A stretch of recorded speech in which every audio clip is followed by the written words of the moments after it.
30 से 35 दिन में खेत खाली हो जाएगा और 1 एकड़ के अंदर अगर आप 8,000 रुपए का खर्चा करके 4 लाख रुपए का प्रॉफिट कमा सकते हैं तो इससे ज्यादा बड़ी बात क्या हो सकती है। किसान भाइयों नमस्कार। साथियों, आज के वीडियो में एक ऐसी चुनिंदा सब्जी आपके लिए लेकर के आए हैं जिसमें आप 30 से 35 दिन में अपने खेत को खाली कर सकते हैं। बिल्कुल कम खर्चे में इस सब्जी से आप शानदार प्रॉफिट कमा सकते हैं।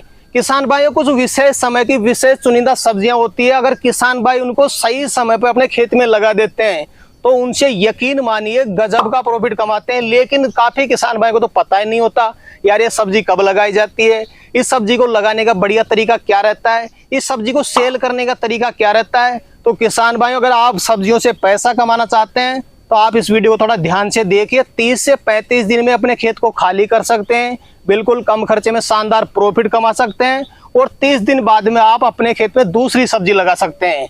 तो आज के वीडियो में आपको शानदार जानकारी देने वाले हैं, वीडियो कंप्लीट देखिए। वीडियो पसंद आए तो लाइक शेयर करें और जिन किसान भाइयों ने अभी तक हमारे चैनल को सब्सक्राइब नहीं किया, चैनल को सब्सक्राइब कर लें। तो आइए किसान भाइयों, आज का वीडियो शुरू करते हैं। सर जी नमस्कार। नमस्कार जी, नमस्कार जी। एक बार परिचय बता दें आप। किसान भाइयों, मेरा नाम राजूलाल मीणा है, गांव रामगढ़ पचौरा, जिला दौसा, राजस्थान का मैं रहने वाला हूँ। किसान भाइयों, आपने देखा होगा कि कई किसान भाई ये बोलते हैं कि मैंने 5 लाख की मिर्ची बेच दी, 6 लाख की मिर्ची बेच दी, लेकिन क्या आपने कभी देखा है कि उन सब्जियों के अंदर खर्चा कितना ज्यादा हो जाता है।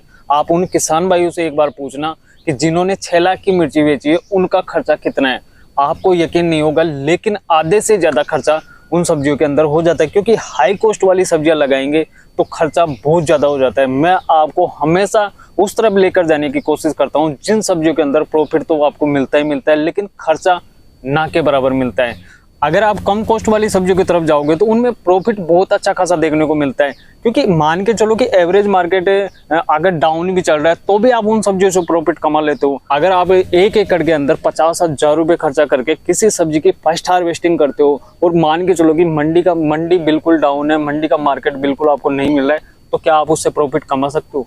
बिल्कुल नहीं कमा सकते। और अगर मान के चलो कि 1 एकड़ के अंदर आपको 4 से 5,000 रुपए का खर्चा हो रहा है, फर्स्ट हार्वेस्टिंग आपकी निकल रही है, तो अगर एवरेज मार्केट 10 रुपए भी लेकर चलते हैं तो भी आपको बहुत ज्यादा मुनाफा देखने को मिलता है।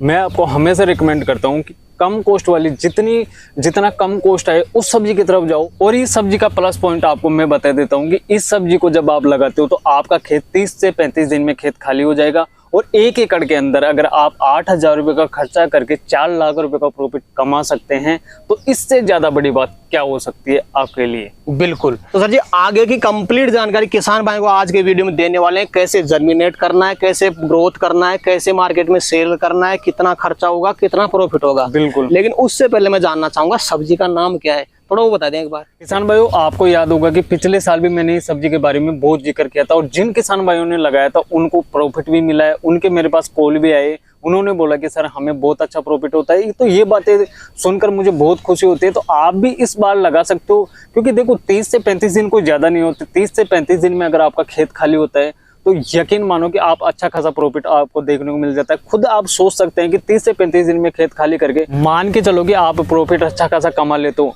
तो जो सर्दियों की फसल आएगी, अगेती सब्जियां भी आप उसमें लगा सकते हो। ऐसा नहीं है कि आप जो सर्दियों की अगेती फसलें लगाएंगे उनमें आप ज्यादा लेट हो जाओगे, ऐसा बिल्कुल भी नहीं है। अभी के समय पे अगर आप इस सब्जी को लगाते हैं तो आपका 30 से 35 दिन में खेत खाली हो जाएगा और जो सर्दियों की अगेती फसलें होती है वो भी आप इस खेत में लगा सकते हैं जी। तो सर जी एक बार नाम क्लियर कर दीजिए, हम नाम क्या है सब्जी का? किसान भाइयों, इस सब्जी का नाम है धनिया। आपने देखा होगा कि धनिया हर सब्जी के अंदर डलता है और धनिया के बारे में जब मैं आपको बता रहा हूं तो आप सोचोगे कि धनिया से प्रॉफिट नहीं कमाया जा सकता, लेकिन आपने ये देखा होगा कि धनिया आप किस समय पे लगा रहे हो। समय सबसे ज्यादा इंपॉर्टेंट होता है। अगर आप परफेक्ट समय पे सब्जी लगाते हैं तो आपको उसका प्रॉफिट देखने को मिलता है, मंडी में डिमांड देखने को मिलती है। समय सबसे ज्यादा इंपॉर्टेंट होता है, समय के साथ चलेंगे तो आपको प्रॉफिट देखने को मिलेगा। बिल्कुल। एक बार परफेक्ट समय भी बता दीजिए सर, सबसे बढ़िया समय क्या मानते हैं आप धनिया लगाने के लिए? किसान भाई देखो, इस समय का जो धनिया लगता है वो लगता है 15 अगस्त के बाद में। 15 अगस्त के बाद में आप धनिया लगा सकते हैं। जितना जल्दी लगाएंगे उतना अच्छा प्रॉफिट मिलेगा, जितना लेट लगाएंगे उतना ही कम आपको प्रॉफिट देखने को मिलेगा। बिल्कुल। तो सर जी अब कंप्लीट जानकारी किसान भाई को अपन देने वाले हैं। जैसे किसान भाई धनिया लगाना चाहता है, सबसे पहले परफेक्ट खेत की तैयारी बता दीजिए। खेत की तैयारी कैसे करें वो? किसान भाई देखो, खेत की तैयारी आपको हमेशा इस तरीके से करनी चाहिए कि पहले उस खेत में कोई सी भी फसल आपने लगा रखी हो उसके अवशेष आपको खेत में नहीं छोड़ने, भले आप रूटावेटर निकलाओ या कल्टीवेटर निकलाओ, कोई सी भी आप किसी भी चीज से उसकी जुताई कर सकते हैं, लेकिन जो पिछली फसल है उसके अवशेष बाकी नहीं रहनी चाहिए उसमें। बिल्कुल। खाद बेसल डोज कौन कौन सा यूज में लेना पड़ेगा सर? किसान भाई देखो, सबसे पहले तो सबसे इम्पोर्टेंट बात आती है गोबर की खाद की। गोबर की खाद आप जितना डालेंगे उतना अच्छा प्रॉफिट आपको देखने को मिलेगा। फिर आती है रासायनिक खाद की बारी। तो जितना आप अगर गोबर की खाद ज्यादा डाल रहे हो तो रासायनिक खाद कम कर दीजिए। रासायनिक खाद आपको इतना ज्यादा डालने की जरूरत बिल्कुल भी नहीं है, लेकिन फिर भी आप 1 एकड़ के अंदर 1 बैग तो DAP, 1 bag single super phosphate, और आपको हर बार मैं बताता हूँ कि बेसल डोज में मैं कार्बोफ्यूरान यूज करता हूँ, क्योंकि कार्बोफ्यूरान अगर आप यूज नहीं करेंगे तो आपका जो धनिया है पीला होकर बैठ जाएगा। कोई सी भी सब्जी देख लीजिए वो ग्रोथ ही नहीं कर पाती है, क्योंकि जड़ों के अंदर अगर उसमें बीमारी लगती है, जड़ें उसकी सही नहीं है, तो कोई सी भी सब्जी देख लीजिए हमेशा आपको वो या तो पीली होकर बैठ जाएगी या फिर वो ग्रोथ ही नहीं कर पाएगी। तो बेसल डोज के अंदर आपको कार्बोफ्यूरान जरूर से जरूर यूज करना चाहिए। 1 एकड़ के अंदर 6 किलो कार्बोफ्यूरान अगर आप यूज करते हैं तो सबसे बेस्ट रहेगा। उसके साथ साथ ही आपको 500 ग्राम फंगीसाइड के लिए आप साफ पाउडर का इस्तेमाल भी जरूर से जरूर करें। बिल्कुल। ये हो गया सर जी अपना 1 एकड़ का बेसल डोज। बिल्कुल। इसके बाद में जैसे किसान भाई ने खेत तैयारी कर ली, खेत में खाद बेसल डोज डाल दिया, सबसे परफेक्ट विधि क्या मानते हैं खेत में धनिया लगाने के लिए आप? किसान भाई देखो, 15 अगस्त के बाद में ये होता है कि बारिश कम होना स्टार्ट कर देती है, तो आप परंपरागत तरीके से भी लगा सकते हो और बेड विधि से भी लगा सकते हो। जैसी आपके पास सुविधा होती है उस सुविधा के अनुसार लगा सकते हो, क्योंकि परंपरागत तरीके से लगाएंगे, क्यारियों से लगाएंगे तो थोड़ी पानी की ज्यादा आवश्यकता रहेगी। जितनी पानी की सुविधा आपके पास उपलब्ध हो उस अनुसार आप धनिया लगा सकते हो। जी सर जी, सबसे इम्पोर्टेंट चीज होता है धनिया की खेती में बीज को अंकुरित करना। कई किसान भाई इस जगह फेल हो जाते हैं। बीज को अंकुरित करने का तरीका क्या रहता है, थोड़ा वो बता दिए डिटेल में आप। देखो किसान भाई, जो धनिया होता है ना वो सर्दियों के अंदर तो अंकुरित हो जाता है, ऐसी कोई दिक्कत वाली बात नहीं होती। ज्यादा सर्दी के अंदर अंकुरित होने का अलग तरीका है, गर्मियों के अंदर अंकुरित करने का अलग तरीका होता है, और जो अभी नमी का मौसम चल रहा है उसके अंदर अंकुरित करने का तरीका अलग होता है। तो आपको एक तरीका बताता हूँ, अगर आप उस तरीके को फॉलो करते हैं तो आपका जो धनिया होगा वो जल्दी अंकुरित हो जाएगा। तो आपको धनिया का बीज लेना है और उसको 6 घंटे के लिए पानी में भिगो देना है। पानी में भिगोने के बाद में उसको बाहर निकाल लीजिए और जो अपनी बोरी आती है टाट वाली बोरी, उसके अंदर आपको रख देना है। लेकिन इस बात का विशेष तौर से ध्यान रखना कि अपने को जब धनिया उसमें रखते हैं तो उसके बाद में आपको 5 किलो बीज के लिए मैं बता देता हूँ कि 5 किलो बीज अगर आप ले रहे हो धनिया का तो उसमें कम से कम 2 किलो गोबर की सड़ी हुई खाद डालना है, वो भी छान कर। उसमें जो बड़े बड़े डंठल वगैरह होती है, डलिया वगैरह होती है, वो नहीं डालना है, छान कर डालना है। या फिर आप उसकी जगह 2 किलो कोकोपीट भी ले सकते हैं और उनको बांध करके रख दीजिए 12 घंटे के लिए। फिर उसके बाद में आप बीज को छिटक करके खेत में लगा सकते हैं। बिल्कुल सर। इस विधि से अगर किसान भाई बीज को अंकुरित करके खेत में डालता है जी, कितने दिन में बीज अंकुरित होकर बाहर निकल जाएगा? किसान भाई देखो, नॉर्मल तरीके से 5 से 6 दिन में धनिया अंकुरित हो जाता है, लेकिन अगर आप दो दिन एक्स्ट्रा भी मान के चलो तो भी आपका 8 दिन के अंदर धनिया अंकुरित हो जाएगा। बिल्कुल सर। जैसे मान लो किसान भाई ने धनिया अंकुरित तो कर लिया, लेकिन बाद में देख रेख कैसे करे, पानी का शेड्यूल क्या बनाए ताकि धनिया में कोई इफेक्ट ना आए, धनिया पीला भी ना हो और अच्छा ग्रोथ भी करता रहे? किसान भाई देखो, इस बात का विशेष तौर से ध्यान रखना कि आपको ऊपर नीचे पानी नहीं चलाना है। जितना ज्यादा अगर आप पानी चलाओगे तो उतना ही ज्यादा धनिया पीला होकर बैठ जाता है।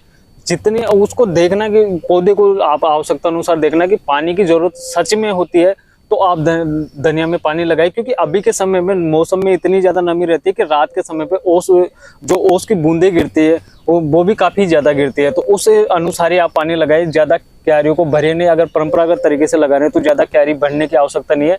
ड्रिप विधि से लगा रहे हैं तो फिर आप 1 घंटा या 2 घंटा ही चला सकते हैं, ज्यादा मत चलाना। ज्यादा पानी से धनिया ग्रोथ नहीं कर पाता है। बिल्कुल सर। जैसे किसान भाई का धनिया अंकुरित हो गया, बाहर भी निकल गया, किसान भाई अच्छी देख रेख भी कर रहा है, लेकिन किसान भाई को अपन ने बताया कि 30-35 दिन में आपका खेत खाली हो जाएगा। बिल्कुल। उसके लिए किसान भाई को ग्रोथ को मेंटेन करना पड़ेगा। बिल्कुल करना। वो कैसे होगी वो बता दीजिए एक बार। उससे पहले किसान भाई मैं आपको एक चीज क्लियर कर देता हूँ कि जो धनिया में खरपतवार उगेगी, जो धनिया में खरपतवार उगेगी उसको लेवर लगा के हाथों से उखड़वा देना, क्योंकि अगर आप उसमें खरपतवार नाशक का इस्तेमाल करेंगे तो आपका धनिया भी बिल्कुल साफ हो जाएगा। मैं आपको हमेशा इस बात को विशेष तौर से बताता रहता हूँ कि सब्जियों के अंदर कभी भी खरपतवार नाशक का इस्तेमाल नहीं करना चाहिए।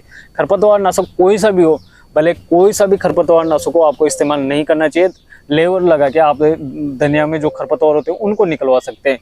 फिर इस बात का ध्यान रखना कि जैसे हमारा धनिया जर्मिनेशन के बाद में 15 दिन का होता है। 15 दिन का जैसे ही धनिया होता है उसके बाद में आप उसमें 19-19 का स्प्रे कर दीजिए। कभी कभी आपने ये देखा होगा कि कई किसान भाइयों के कॉल आते हैं कि हमने जो 15 लीटर वाली टंकी होती है उसमें 100 ग्राम 19-19 का इस्तेमाल करते हैं, लेकिन आप खुद मान के चलो कि अगर जो छोटा पौधा है उसको जितनी आवश्यकता होती है उतनी ही डालो। 15 लीटर वाली जो पानी की टंकी आती है उसमें सिर्फ आप 50 ग्राम का इस्तेमाल करना। आप चाहो तो 7 दिन बाद में दोबारा रिटर्न में उसका स्प्रे कर सकते हो, लेकिन एक साथ 100 ग्राम का इस्तेमाल ना करें। बिल्कुल सर जी आपने बताया कि 15 दिन बाद में आपको 19-19 का स्प्रे करना है। जी बिल्कुल। लेकिन सर जी कोई भी फसल हो उसमें बीमारियां का अटैक भी होता है और किसान भाई को समय समय पर उसका नियंत्रण भी करना पड़ता है जी। इसमें कौन कौन सी बीमारियां आती है और कैसे उनको नियंत्रित किया जाता है? किसान भाई देखो, ज्यादा भयंकर बीमारी तो इसमें लगने वाली नहीं है। किसान भाई जैसे आप 19-19 लगाते हो तो धनिया एक साथ ग्रोथ पकड़ेगा, और एक साथ ग्रोथ पकड़ेगा जो पत्ता छेदक कीट होते हैं उनका प्रकोप आपको ज्यादा देखने को मिलेगा। तो आप जैसे 19-19 का स्प्रे कर रहे हो उसके 5 दिन बाद में कीटनाशक फंगिसाइड का आप स्प्रे कर दीजिए, तो वो कीटों का अटैक कम हो जाएगा और आपके जो धनिया के पत्ते होंगे वो बिल्कुल फ्रेश रहेंगे, और बिल्कुल फ्रेश रहेंगे तो आपको मार्केट जरूर मिलेगा। जी सर जी एक बार तो आपने बता दिया 19-19, लेकिन बात हो रही है सर जी 30 से 35 दिन में खेत खाली करने की, क्या इसी से काम चल जाएगा या फिर कोई और भी डोज लगाना पड़ेगा? किसान भाई देखो, डोज आपको लगाना पड़ेगा। मैंने बताया कि आपको जैसे 15 दिन की फसल होती है 19-19 का स्प्रे कर दीजिए, उसके 5 दिन बाद में आपको कीटनाशक फंगिसाइड का स्प्रे करना है। और फिर मेन इंपॉर्टेंट बात आती है, अगर आपके जो धनिया है उसका तना मजबूत नहीं होगा तो वजन ही नहीं बढ़ेगा। आपको वजन बढ़ाना है, वजन बढ़ाने के लिए आपको 0-32-34 का स्प्रे करना है, क्योंकि उसके अंदर पोटास और फास्फोरस आता है, और पोटास और फास्फोरस का मेन मुख्य काम जो होता है वो तना मजबूत करने का होता है। जितना ज्यादा तना मजबूत होगा उतनी ही ज्यादा आपको वजन देखने को मिलेगा, और वजन देखने को मिलेगा तो आपको प्रॉफिट 100% होने वाला है। बिल्कुल सर जी इस विधि से अगर किसान भाई देख रेख करता है, उसमें न्यूट्रेंट चलाता है, तो कितने दिन में अपनी फसल को हार्वेस्टिंग करके मार्केट में पहुंचा सकता है वो? किसान भाई इसके साथ में आपको एक उपाय और बता देता हूँ, क्योंकि ये जो डीप बातें होती है ना वो आपको कोई नहीं बताता, कोई इस तरीके से डीप में जाकर आपको कोई चीजें नहीं बताता। तो आपको एक चीज और बता देता हूँ, जब आप पानी लगाओगे तो उसमें आपको 2 किलो ह्यूमिक एसिड जरूर से डाल देना है, पानी के साथ लगा देना, या ड्रिप से लगा रहे हो तो आप ड्रिप से भी लगा सकते हो। ह्यूमिक एसिड क्या करेगी, जो जड़ों का विकास होगा ना वो जड़ों का विकास बहुत ज्यादा करेगी, और जड़ों का जितना ज्यादा विकास होगा तना मजबूत होगा। क्योंकि उसके बाद में हम 0-32-34 का स्प्रे करेंगे।